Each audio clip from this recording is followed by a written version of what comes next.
ഇടി അമൃതേ, നീ എന്തുവാ കാണിക്കുന്നത്? അത് വായിച്ചു നോക്ക്. നാണോ ഉണ്ടാ? only for kids എന്ന്. ഞാനും ചെറുതല്ലേ. എന്തിനാ ഇവിടെ വന്നത്? സർപ്രൈസ് എടുക്കാൻ. വല്ലോ ശരിയായ ചെയ്തോണ്ടിരിക്കുക. ഈ ഒരു കാര്യം മനസ്സിലാക്കണം, വളരെ ഡിഫറെന്റ് സ്റ്റൈൽ ഒരു വെറൈറ്റി ഇന്റർവ്യൂ ആണ് നമ്മൾ പ്ലാൻ ചെയ്യുന്നത്. ഞാൻ രണ്ടുപേരെ സർപ്രൈസ് ചെയ്യിപ്പിച്ചാ പോരെ? മതി, പക്ഷെ നടക്കും ഇതുവല്ലോ. എന്നെ വിശ്വസിക്ക. ആദ്യമായിട്ടല്ലേ, എങ്ങനെ വിശ്വസിക്കും? ഞെട്ടിപ്പിക്കും, രണ്ടുപേരെ ഞെട്ടിപ്പിക്കും. ഞാൻ ഇപ്പൊ അവരെ വിളിക്കാൻ പോവാണ്. വിളിച്ചോ, ധൈര്യമായിട്ട് വിളിച്ചോ. ഓ, എല്ലാം സെറ്റ്.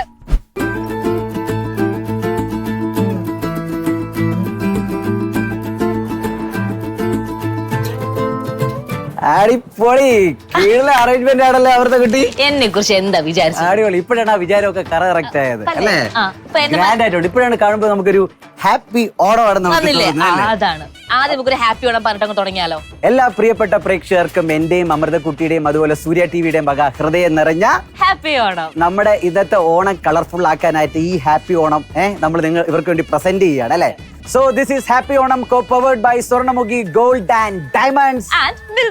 അപ്പൊ ഇനി നമുക്ക് ഇങ്ങോട്ട് ഇനി വരാൻ പോകുന്നതെന്ന് പറഞ്ഞു കഴിഞ്ഞാൽ എന്ന് പറഞ്ഞാല് സ്വന്തം പ്രതിഭ കൊണ്ടും അതുപോലെ പ്രയത്നം കൊണ്ടും വഴിവെട്ടി വന്ന രണ്ട് എന്റർടൈൻമെന്റ് പവർ ഹൗസുകളാണ് നമ്മുടെ സൂപ്പർ സിബിൻ ആൻഡ് അഡോറബിൾ ചേച്ചി. യെസ്.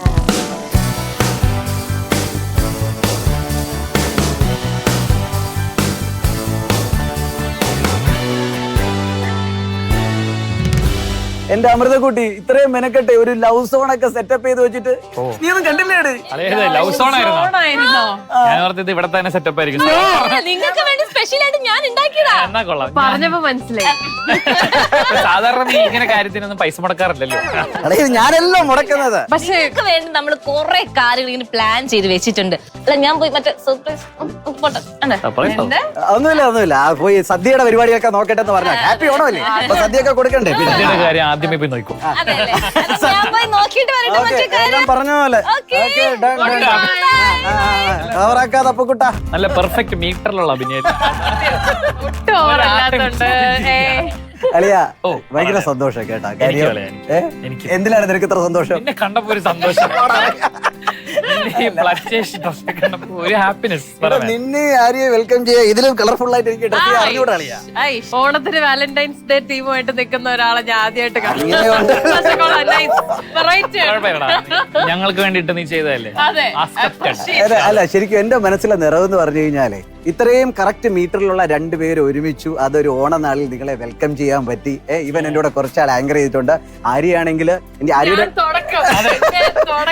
നമ്മള് കുട്ടികളുടെ ഓരോ ആഗ്രഹങ്ങളൊക്കെ ചോദിക്കുമ്പോ നിന്നെ പറ്റി കേട്ടതാണ്. അതായത് എല്ലാവരും പറയും ഡോക്ടർ ആവണം, പൈലറ്റ് ആവണം, ഡ്രൈവർ ആവണം, നേഴ്സ് ആവണം, ഡോക്ടർ ആവണം എന്നൊക്കെ പറയും. പക്ഷെ നീ പറഞ്ഞത് എനിക്ക് കല്യാണം കഴിക്കണം, നല്ലൊരു ഫാമിലി ഉണ്ടാവണം. അങ്ങനെ ഒരു ആഗ്രഹം ഉണ്ടായിരുന്നു കുഞ്ഞുനാളിലെ. 10th 9th ആ റേഞ്ച് ഒക്കെ ആയപ്പോഴും 8th ആ സ്റ്റാൻഡേർഡ് ഒക്കെ ആയപ്പോഴും എനിക്കൊന്നൊരു സന്തോഷമായിട്ടുള്ള ഒരു ഫാമിലി വേണം എന്നുള്ളത് എൻ്റെ ഒരു ആഗ്രഹമായിരുന്നു. സന്തോഷമുള്ള ഒരു അപ്പനും അമ്മയായിട്ട്, ഞാൻ ഒരു അപ്പനായിട്ടും എനിക്ക് അങ്ങനെ ഒരു ഭാര്യയെ കിട്ടിയിട്ട് ഞങ്ങളുടെ മക്കളായിട്ട് എനിക്ക് എപ്പോഴും ഹാപ്പി ആയിട്ട് ജീവിക്കണം. അതായിരുന്നു എന്റെ പണ്ട് തൊട്ടുള്ള ഒരു ആഗ്രഹം. അത് എനിക്ക് കിട്ടി. കുറച്ച് വൈകി വന്ന വസന്തമേ. പക്ഷെ ഇവന്റെ ആഗ്രഹങ്ങളൊക്കെ ഏകദേശം അതേപോലെയാണ്. ഒരു കോപ്പി ക്യാറ്റാണ് ആര്യെന്നും പറഞ്ഞു കേട്ടിട്ടുണ്ട് അല്ലെ? ഇപ്പൊ ഇതേപോലത്തെ ഒരു ആഗ്രഹം ആയിരിക്കും കുഞ്ഞിലെ അങ്ങനെ ആഗ്രഹിച്ചോന്ന് ചോദിച്ചാ ഇല്ല. പക്ഷെ ഒബ്വിയസ്ലി നമുക്കൊരു ലൈഫിൽ ഒരു സാച്ചുറേഷൻ പോയിന്റ് വരുമല്ലോ. അങ്ങനെ ഒരു സാച്ചുറേഷൻ പോയിന്റ് ഒക്കെ എത്തിക്കഴിഞ്ഞപ്പോ പിന്നീടുള്ള ഒരു ആഗ്രഹം നല്ലൊരു ലൈഫ് പാർട്ട്ണറിനെ കിട്ടണം. അത് ഈ പറഞ്ഞ പോലെ എനിക്ക് തോന്നുന്നു ഞാനൊരു സിംഗിൾ മോം പീരീഡിലൊക്കെ ആയിരുന്ന സമയത്തായിരുന്നു അങ്ങനത്തെ കുറച്ച് ഒരു ലോൺലിനെസ് ഒരു പ്രശ്നമാണ്. നമ്മൾ ചുറ്റും എത്രയൊക്കെ ആൾക്കാരുണ്ട് എന്ന് പറഞ്ഞാലും ചില കാര്യങ്ങളിൽ ആ ലോൺലിനെസ് നമ്മളെ ഭയങ്കരമായിട്ട് എഫക്ട് ചെയ്യും. അപ്പം അങ്ങനെയൊക്കെ ഒരു പീരീഡ് ഓഫ് ടൈം വന്നപ്പം ഭയങ്കരമായിട്ട് ആഗ്രഹിച്ചു. ലൈക്ക് ഇപ്പൊ എനിക്കാണെങ്കിലും ഒരു നല്ലൊരു പാർട്ട്ണറിനെ കിട്ടണം, ഖുഷിക്കാണെങ്കിലും നല്ലൊരു ഫാദർ ഫിഗർ, നല്ലൊരു അച്ഛൻ വേണം. അങ്ങനെ ഒരു തോട്ട് ഭയങ്കരമായിട്ട് വളരെ സ്ട്രോങ് ആയിട്ട് ഉള്ളിൽ കടന്നുകൂടി എന്നുള്ളത് വലിയ സത്യസന്ധമായ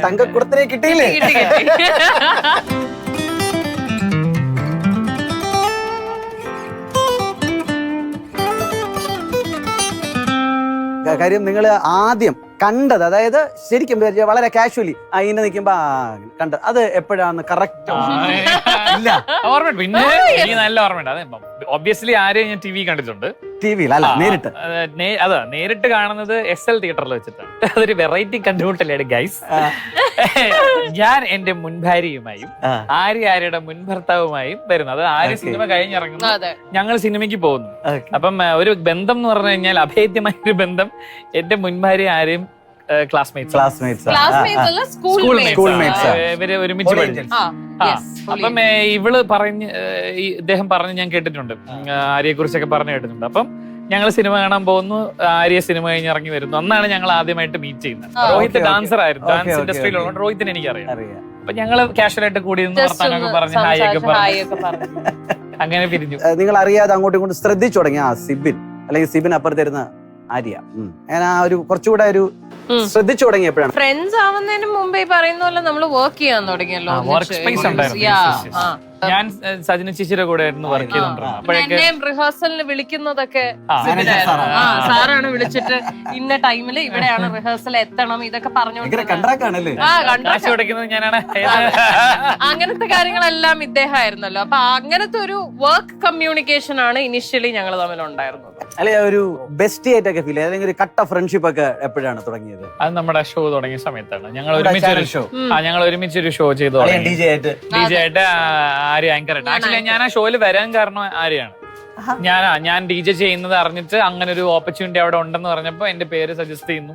പക്ഷെ നിർഭാഗ്യവശാൽ ഞാൻ പോയ ആ സീസണിൽ ആര്യ ആങ്കർ അല്ലായിരുന്നു. അല്ലെ ഫ്രണ്ട്ഷിപ്പ് ഒക്കെ ഓക്കെ ആയിരുന്നു. അതിനുശേഷം ഫ്രണ്ട്ഷിപ്പ് ഗ്രോ ചെയ്ത് പിന്നെ ഒരു ബിസിനസ് വെഞ്ചർ ഒക്കെ തുടങ്ങിയപ്പോഴത്തേക്ക് അതിലൊരു ഹെൽപ്പിംഗ് ഹാൻഡ് ആയിട്ട് അണ്ണൻ കയറി വന്നില്ല. അത് ആര്യ തുടങ്ങിയ സമയത്ത് ഞാനില്ല. ബട്ട് നമ്മള് കൊച്ചിയിൽ ഫസ്റ്റ് സ്റ്റോർ ഇടുന്ന സമയത്ത് ഡെഫിനറ്റ്ലി തുടക്കം ഞങ്ങളൊക്കെ ഒരുമിച്ചിരുന്ന് പ്ലാൻ ചെയ്ത പരിപാടിയാണ് അത്. സീരിയസ്ലി അതായത് ഒരു ബ്രാഞ്ച് കൊച്ചിയിൽ വേണം എന്നുള്ള ഒരു തോട്ട് വന്ന് അങ്ങനെ ഞാൻ ഡിസ്കഷൻ ഒക്കെ തുടങ്ങിയ സമയത്ത് സാർ എനിക്കൊരു ഓഫർ ഇനിഷ്യലി വെച്ചു. ഞാൻ ഇൻവെസ്റ്റ് ചെയ്യാം, എന്നിട്ട് നമുക്ക് പാർട്ട്നേഴ്സ് ആവാം. നന്നായിട്ട് പോയിക്കൊണ്ടിരിക്കുന്ന ഒരു ബിസിനസ് ഞാനായിട്ട് വേണമെങ്കിൽ കിട്ടും. അങ്ങനെയൊക്കെ നമുക്കൊരു ഇനിഷ്യൽ പ്ലാൻ ഉണ്ടായിരുന്നു. പക്ഷെ പിന്നെ നമ്മള് കാൽക്കുലേറ്റ് ഒക്കെ ചെയ്ത് വന്നപ്പോ സാർ നൈസ് ആയിട്ട് നഷ്ടപ്പണിയല്ല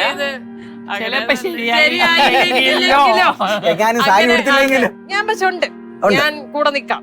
നിനക്ക് ഈ അക്കൗണ്ട്സിലൊക്കെ എന്തെങ്കിലും പരിപാടികൾ ഡൗട്ട് ഒക്കെ ഉണ്ടെങ്കിൽ എന്നോട് ചോദിച്ചോ.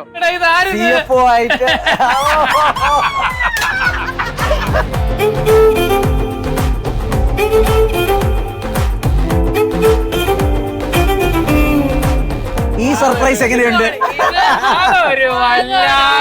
സർപ്രൈസ് ആയി പോയി. ശരിക്കും ആ CFO കഥ എനിക്ക് പറഞ്ഞു തന്നത് ശില്പയായിരുന്നു. ആക്ച്വലി ഇവര് രണ്ടുപേരും തമ്മിലുള്ള കമ്പനി ഉള്ള കാര്യം എല്ലാവർക്കും അറിയാം. അപ്പം ഞാൻ ഇടയ്ക്കിടയ്ക്ക് കാഞ്ചീപുരത്ത് പോകുമ്പോൾ ഞാൻ ഇടയ്ക്കിടയ്ക്കെന്നല്ല അവരുടെ ഫസ്റ്റ് ഡേ ഓപ്പണിംഗ് സെറമണിന് ഞാൻ പോയപ്പം ഏറ്റവും ആദ്യം ഞാൻ സാരി മേടിച്ചത് അന്നാണ്. ആദ്യത്തെ കസ്റ്റമറാണ് ഞാൻ. ഇപ്പോഴാണോ മനസ്സിലായത്? അപ്പൊ അന്നത്തെ ആ ദിവസം ഞാൻ നോക്കുമ്പോഴത്തേക്കും സിബിനെല്ലാം ഹെൽപ്പ് ചെയ്യുന്ന ഒരു ഫ്രണ്ട് ആണ് എന്നുള്ള ഇതിൽ പെട്ടെന്ന് ഡിസ്കൗണ്ട് ഒന്നും നീ ഉള്ള പൈസ ഫസ്റ്റ് ഡേ നീ എന്റെ ഇല്ല അതിനകത്ത് എഴുതിയ അതേ പ്രൈസ് അതാണ്. ബിസിനസ് വേറെ. ശരി അത് ഞാൻ ഭയങ്കര അപ്രീഷിയേറ്റ് ചെയ്യുന്ന ഒരു കാര്യമായിരുന്നു. അപ്പൊ തന്നെ ആള് ബില്ലും അടിച്ച് ഇതാക്കി. പിന്നെ ഞാൻ നോക്കുമ്പോ പെട്ടെന്ന് കുറച്ച് കാര്യങ്ങളൊക്കെ മാറുന്നു, അടുപ്പം കൂടുന്നു. അതൊക്കെ ഭയങ്കര നല്ല കാര്യം തന്നെയായിരുന്നു. പക്ഷെ ഒരു ദിവസം ഞാൻ വെറുതെ ഇപ്പൊ ചിക്കുമ്മ ആർ യു ഫ്രീ അപ്പോഴേ തോന്നി എന്നോ ഞാനിങ്ങനെ ഒരു മിനിറ്റ് ജസ്റ്റ് കാരണം ഞാൻ പ്രതീക്ഷിക്കാൻ എന്തൊക്കെയാണ് വരാൻ. അങ്ങനെ ഒരു മെസ്സേജ് എന്റെ സൈഡിൽ നിന്ന് പോകുമ്പോ ചിക്കൂർ അറിയാം എവിടെയെങ്കിലും ഇരുന്നിട്ട് ഇനി ബാക്കി. എന്നിട്ട് അങ്ങനെ പറഞ്ഞു ഞാൻ കെട്ടാൻ പോകും. നേരെ അങ്ങനെ പറഞ്ഞു ഫസ്റ്റ് തന്നെ കെട്ടാൻ പോകുന്നു. അപ്പൊ ഞാൻ ഓക്കെ സിബിൻ ഓക്കെ. എനിക്കൊരു ഒരു ഞെട്ടലുണ്ടായിരുന്നില്ല, ഒരു രീതിയിലുള്ള സർപ്രൈസ് ആയിരുന്നു. ഇൻസ്റ്റഡ് അത് കേട്ട ഉടനെ എനിക്ക് ഭയങ്കര സന്തോഷമാണ് തോന്നിയത്. കാരണം ഫസ്റ്റ് ഡേ സ്വന്തം സുഹൃത്ത് സ്വന്തം വൈഫിന്റെ ബെസ്റ്റ് ഫ്രണ്ടിന് ഡിസ്കൗണ്ട് പോലും കൊടുക്കാൻ വളരെ അധികം ഡെഡിക്കേറ്റഡ് ആയിട്ടുള്ള എംപ്ലോയിൽ നിന്ന് ആ ഒരു എന്താ പറയാ ഫ്യൂച്ചർ ആരുടെ ഫോണിൽ സേവ് ചെയ്തിരിക്കുന്ന മൈ മാൻ എന്നാണ്. അത് ഈ അടുത്താണ് അത് മാറ്റിയിരുന്നത് സിബിൻ. അതുവരെ CFO CEO പറഞ്ഞിട്ടൊക്കെ ആയിരുന്നു. അപ്പം ഭയങ്കര ഒരു ഡിഫറൻസ്. എനിക്ക് തോന്നുന്നു ആ വിശ്വാസം, ആ പ്രൊഫഷനോടുള്ള ഒരു വിശ്വാസത്തിന്റെ പുറത്തും തന്നെയാണ് ആ പ്രൊഫഷണലി ആ ഒരു പൊസിഷനിലേക്ക് പോയതും പേഴ്സണലി ഉള്ള വിശ്വാസത്തിൽ ഇപ്പോഴും CFO തന്നെയാണ്, ചീഫ് ഫാമിലി ഓഫീസർ. CFO ഇപ്പൊ എല്ലാരും കാഞ്ചീവരം, ഞാൻ എന്റെ അടുത്ത് ആരും ചോദിക്കും കാഞ്ചീവരത്തിൽ ഞാൻ പറയാല്ല, കാഞ്ചീവരം ആര്യയുടെയാണ്, ആര്യ എന്റെ അതൊരു നല്ല സാധനമാണ്. അങ്ങനെയാണ് ഞാൻ പറഞ്ഞത്. എങ്ങനെയാണ് കിട്ടിയോ? ഇതായിരുന്നു നിങ്ങളുടെ സർപ്രൈസ്. അടുത്ത ഇവിടെ ഒരു സർപ്രൈസ് പറഞ്ഞാ പോയത്, അത് നീയാന്ന് എനിക്കറിയില്ല. അപ്പൊ എനിക്ക് കുറച്ച് പണിയുണ്ട്. ഓണക്കല്ലേ, Okay. ഒന്ന് ഓടിപ്പോയി കാശൊക്കെ ഉണ്ടാക്കിട്ട് വാ. നടക്കൂ.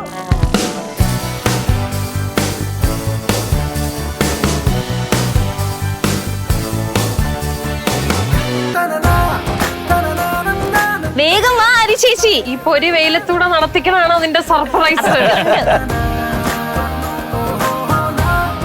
ഇതാണ് ഞാൻ ഒരുക്കിയ സർപ്രൈസ്.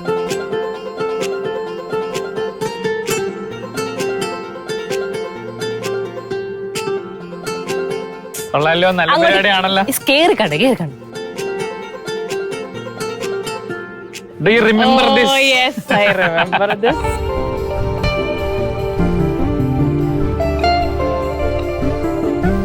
ഇത് എനിക്ക് എപ്പോ അയച്ചതെന്നാന്നറിയില്ലേ? After what? എനിക്ക് പിടിയില്ല കേട്ടോ. Your first open house. ആ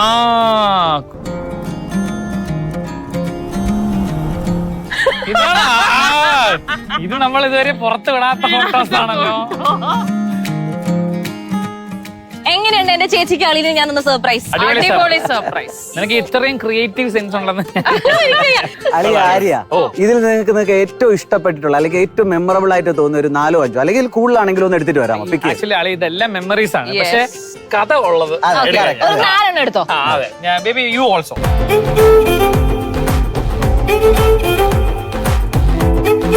എല്ലാം നോക്കിയിട്ട് എടുക്കാം ഊട്ടാ.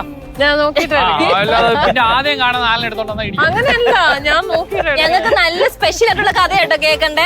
ചില കഥയൊന്നും ഇവിടെ പറയാൻ പറ്റൂല. എന്റെതല്ല, ഇവ പറിച്ചെടുത്തോണ്ട് പോയി.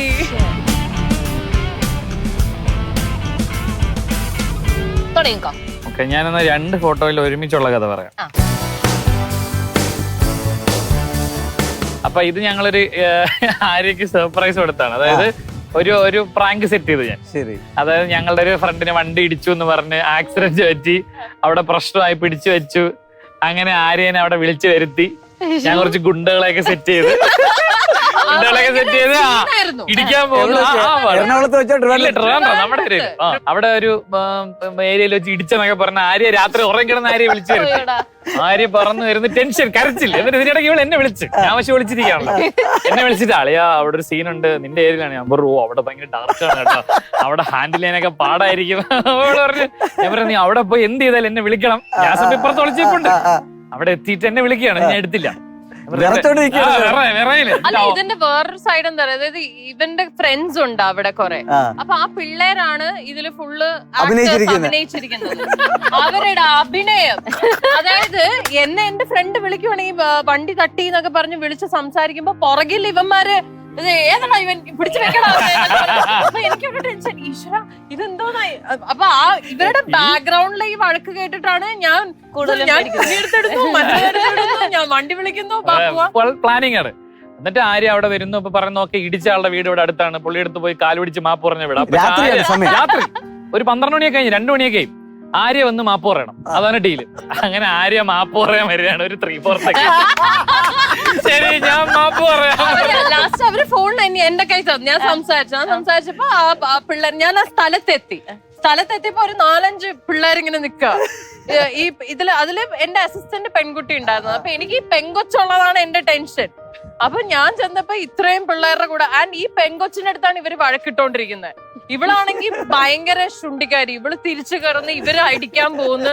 ഞാൻ വണ്ടി കൊണ്ട് നിർത്തുമ്പോ അവിടെ അടി, ഓൾമോസ്റ്റ് അടി. അപ്പൊ ഞാൻ ഇറങ്ങിയിട്ട്, അപ്പൊ ഇയാള് വന്നിട്ട് എന്റെ വിൻഡോ ഒക്കെ താക്ക്. ഞാൻ താത്തിട്ട്, ചേട്ടാ എന്താ പ്രശ്നം? ഞാൻ പേടിച്ച്, ഇവര് ഭയങ്കര അലമ്പാക്കി. എന്നിട്ട് എന്നോട് പറഞ്ഞ ലാസ്റ്റ്, ഞങ്ങളുടെ പാവം മാമനെയാണ് വണ്ടി തട്ടി താഴെ ഇട്ടത്. മാമൻ കാല് പോയി, മാമൻ മരിക്കാറായി മാപ്പ് പറയണമെന്ന് പറഞ്ഞ് എന്നെ വിളിച്ചോണ്ട് മാപ്പ് പറയാൻ വരികയാണ്. വന്ന് കേറുന്നു. അപ്പൊ അവിടെ ഒരു കഫേ ഞങ്ങൾ സെറ്റ് ചെയ്തിട്ടുണ്ട് ബീച്ചിൽ. കറക്റ്റ് ആര്യ വന്ന് കേറുന്നു. ഫുൾ ഡാർക്ക്നെസ്സിൽ ലൈറ്റ് ഒക്കെ ഓൺ ആവുന്നു. ഓ സർപ്രൈസ് കൊടുക്കും. ഇതും സെലിബ്രേഷൻ ആണ്, അതായത് ആര്യയുടെ ബർത്ത്ഡേ തന്നെയാണ്. ആരൊക്കെയായാലും ഉള്ളത് ഇത് ഒന്ന് ഞാൻ ആര്യ, പിന്നെ നമ്മുടെ അനിത ഷെയ്ഖ് എന്ന് പറഞ്ഞ സിംഗറാണ്, സിംഗറില്ലേ ബിബിൻ മറ്റേ വിഷ്വൽ വീഡിയോ ഒക്കെ ചെയ്യുന്ന. ശരി. ഞങ്ങള് ഇസ്രായേലിൽ ട്രിപ്പ് പോയതാണ്. ആര്യയുടെ ഫ്ലൈറ്റ് 2 ദിവസം മുന്നെയാണ്. അപ്പൊ ആര്യ നേരത്തെ പോകും, ഞാൻ കുറച്ച് ലേറ്റ് ആയിട്ടാ പോണേ, റിട്ടേൺ പോണേ. അപ്പൊ അന്ന് എനിക്ക് സർപ്രൈസ് ചെയ്യാൻ പറ്റില്ല, ബർത്ത്ഡേ ഒക്കെ ഉണ്ടാവില്ല എന്ന് പറഞ്ഞ് ഞങ്ങൾ അവിടെ ഒരു അമ്മച്ചി സോപ്പിട്ടിട്ട് ഒരു ഡോൾമമ്മ ഉണ്ടായിരുന്നു. ഒരു ഡോൾമമ്മ ഉണ്ട്. ഡോൾമമ്മയെ ഞങ്ങൾ സെറ്റ് ചെയ്ത് അറിയാവുന്ന ഭാഷയിലേക്ക് അയച്ചു, 1 കേക്ക് പ്ലീസ്. സത്യം പറയല്ലോ, നല്ല കഷ്ടപ്പെട്ടിട്ടുണ്ടല്ലേ. ഇത് ആക്ച്വലി ഞാനൊരു 3 മാസത്തിന് പ്രതീക്ഷയിൽ 2 ആഴ്ച ഒരു കാരാഗ്രഹവാസത്തിന് പോയായിരുന്നു. എനിക്ക് മനസ്സിലായില്ല, ഒട്ടും മനസ്സിലായില്ല. കാരാഗ്രഹവാസം ആ ജയിലിൽ ഇദ്ദേഹം കിടന്നിട്ടുണ്ടല്ലോ കുറച്ചാള് തന്നെ. ഞാനൊരു 75 ദിവസം കിടന്നു. എനിക്ക് ഭാഗ്യവശാൽ 2 ആഴ്ച ഇരുന്ന് ശിക്ഷയുടെ കാലാവധി കഴിഞ്ഞു. എന്റെ പൊന്നേ, എന്റെ ശിക്ഷാ കാലാവധി കഴിഞ്ഞ് ഞാൻ തിരിച്ചെത്തിയിട്ട് ഞങ്ങള് ഫസ്റ്റ് ഒരുപാട് കഥകൾ പറയാനുണ്ടായിരുന്നു, സ്റ്റോറീസ് അവിടത്തെ. അപ്പൊ ഞങ്ങൾ രണ്ടുപേരും ശ്രദ്ധിച്ചു നോക്കിയാറേ, ഉറങ്ങിയിട്ടില്ല. രണ്ടുപേരുടെ കണ്ണിലത് കാണാം. ഞങ്ങൾ രണ്ടുപേരും കൂടി ജസ്റ്റ് ഒരു കഥ പറയാൻ വേണ്ടി ഒരു ഡിന്നർ ഔട്ടിന് പോയതാണ്. അത് വേണമെങ്കിൽ ഇതിനെ ഒരു ഒഫീഷ്യൽ ഡേറ്റ് നൈറ്റ് വേണമെന്ന് പറയാം. ഇത് എക്സ്ക്ലൂസീവ് ഫോട്ടോ. റിംഗ് ഇട്ട് കൊടുക്കുന്നു. ഇത് ഒരിടത്തും പുറത്ത് ഇതുവരെ പോസ്റ്റ് ചെയ്യാത്ത ഇത് ആക്ച്വലി ഫോട്ടോ അല്ല, ഇറ്റ്സ് എ വീഡിയോ. ഞാൻ ആര്യയെ പ്രപ്പോസ് ചെയ്യുന്നത് ഈ ദിവസമാണ്. മുട്ടൊക്കെ കുത്തി. ഇതും ആര്യയുടെ ബർത്ത്ഡേ സെലിബ്രേഷൻ. ഇത് ഫുൾ ഡെക്കോർ ചെയ്ത ഖുഷി ഞാനോട് കൂടെയാണ്. ഞങ്ങൾ രണ്ടുപേരും വീട്ടില് ഫ്ലാറ്റിൽ ഒരു സൈഡ് ഫുള്ള് സെറ്റ് ചെയ്ത് ഡെക്കർ ചെയ്ത് സെറ്റ് ആക്കിയിട്ട് എന്റെ ജീവിതത്തിൽ ഞാൻ ആര്യയ്ക്ക് കൊടുത്ത ഏറ്റവും വില കൂടിയ ഗിഫ്റ്റായി. അത് ചേച്ചിക്ക് അറിയില്ലല്ലോ, ഇപ്പൊ അവരങ്ങനെ പ്ലാൻ ചെയ്തില്ലേ സർപ്രൈസ് എന്ന്. എന്റെ എല്ലാ ബർത്ത്ഡേക്കും ഇവർ എന്തെങ്കിലും സർപ്രൈസ് കണ്ടല്ലോ, ഇപ്പൊ തന്നെ ഓരോ 1 by 1 എല്ലാം എന്റെ ബർത്ത്ഡേക്ക് വരുന്ന സർപ്രൈസസ്. അപ്പൊ എനിക്കറിയാം ഇവർ എന്തെങ്കിലും ഒരു സർപ്രൈസ് പ്ലാൻ. പക്ഷെ അൺഫോർച്ചുനേറ്റ്ലി അന്ന് എന്റെ ഫ്ലൈറ്റ് ഭയങ്കര ലേറ്റ് ആയിരുന്നു. ഞാൻ അറൌണ്ട് വെളുപ്പിനെ 2 മണിക്കാണ് ലാൻഡ് ചെയ്യുന്നത്. ഞാൻ എക്സ്പെക്ട് ചെയ്യുന്നേ ഇല്ല. ഞാൻ വീട്ടിൽ ചെന്ന് കേറുമ്പോ അവിടെ ഇങ്ങനെ ഒരു സർപ്രൈസ് സെറ്റ് ചെയ്ത് വെച്ചിട്ടുണ്ട്. ഞാൻ ഡോർ തുറന്ന് കേറുമ്പോ കാണുന്ന എന്റെ ഫുൾ ഫ്രണ്ട്സ്, എന്റെ അമ്മ, എല്ലാരും നിപ്പുണ്ട്. ഈ full living room full decorate ചെയ്തിട്ടുണ്ട്, ഹാപ്പി ബർത്ത്ഡേ എഴുതിയിട്ടുണ്ട്. അപ്പം എനിക്കത് പിന്നെ ഈ ബർത്ത്ഡേക്ക് സർപ്രൈസ് കിട്ടി ശീലമായതുകൊണ്ട് പറഞ്ഞ് ഞാൻ മര്യാദക്ക് ആ സോഫയിൽ ഇരുന്ന് ഒരു മൂലയ്ക്ക് ഇരുന്ന് എനിക്ക് കിട്ടിയ ഗിഫ്റ്റ് പൊട്ടിച്ചോണ്ടിരുന്നപ്പോഴാണ് ഒരാളെ എടുപിടിയുന്ന പെട്ടെന്ന് പറഞ്ഞു, എനിക്ക് എല്ലാരോടുമായിട്ട് ഒരു കാര്യം പറയാനുണ്ട് എന്ന് പറഞ്ഞിട്ട് ഹി സെഡ് പോക്കറ്റിൽ നിന്ന് റിങ് വലിച്ചെടുത്തിട്ട് പറഞ്ഞ ആര്യവടായിനെ വിൽ യു മാരി മീ എന്ന് ചോദിച്ചു. നേരെ മുട്ടും കുത്തി എന്റെ ഫ്രണ്ടിൽ ഒരു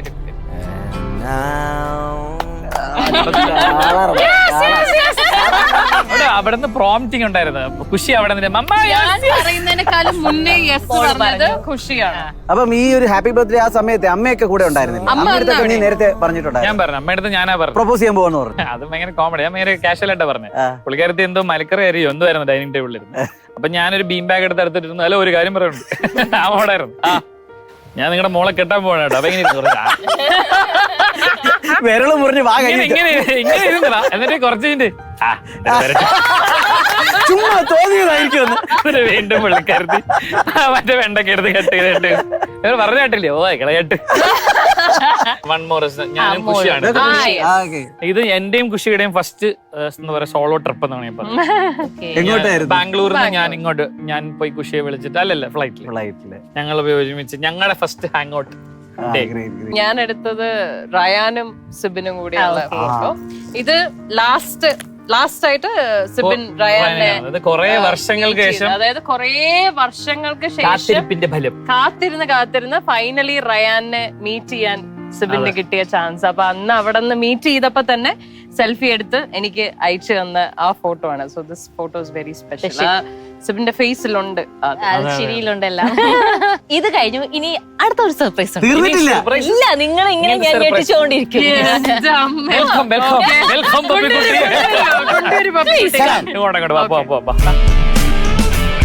എന്താ പരിപാടി? പരിപാടി ഉണ്ട്. ജീവിതത്തിൽ പല സർപ്രൈസുകൾ കിട്ടിയിട്ടുണ്ട്. ഇതുപോലെ നടന്ന സർപ്രൈസ് വാങ്ങിക്കുന്ന ഇത് ആദ്യമായിട്ടാണ്. എന്താണ് ഇത് ചറപറ സർപ്രൈസുകളാണ്. ഇതാ കാണ്.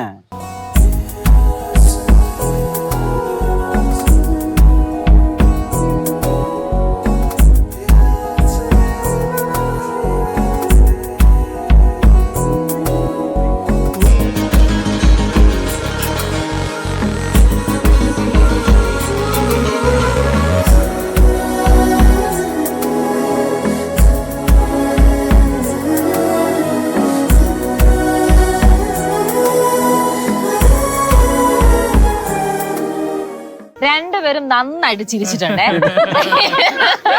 ഇതിന്റെ പുറകിൽ അപ്പൊ എന്തോ ഒരു ഇൻട്രസ്റ്റിംഗ് സ്റ്റോറി ഉണ്ട്, നമ്മൾക്കറിയാം. അങ്ങനെയല്ല, അത് ആക്ച്വലി എന്റെ ഒരു എന്താ പറയാ കുറെ വർഷങ്ങൾക്ക് മുമ്പുള്ള സ്റ്റേജ് പെർഫോമൻസ് ആണ്. പണ്ട് ഞങ്ങള് ഒരു ഡാൻസ് അക്കാഡമി ഉണ്ടായിരുന്നു നാട്ടില്, വേളിയില് റിംഗ് ഡാൻസ് അക്കാഡമി എന്നാണ്. നമ്മുടെ ഒരു മെയിൻ പരിപാടി എന്ന് പറഞ്ഞാൽ ട്രിവാൻഡ്രത്ത് എവിടെയൊക്കെ കുട്ടി കുട്ടി കോമ്പറ്റീഷൻസ് ഉണ്ടോ അവിടെയൊക്കെ പോകും. ഇതായിരിക്കും പെർഫോം ചെയ്യുന്നത്. ലൈക്ക് ഇങ്ങനത്തെ ഇത് ആക്ച്വലി ഈ ഡാൻസിന്റെ ഒരു ഇത് ഞങ്ങൾ പോയിടത്തൊക്കെ ഫസ്റ്റ് ആണ്. ഓ ശരി. ഓടി നടന്ന് എല്ലായിടത്തും ട്രിവാൻഡ്രം മുഴുവൻ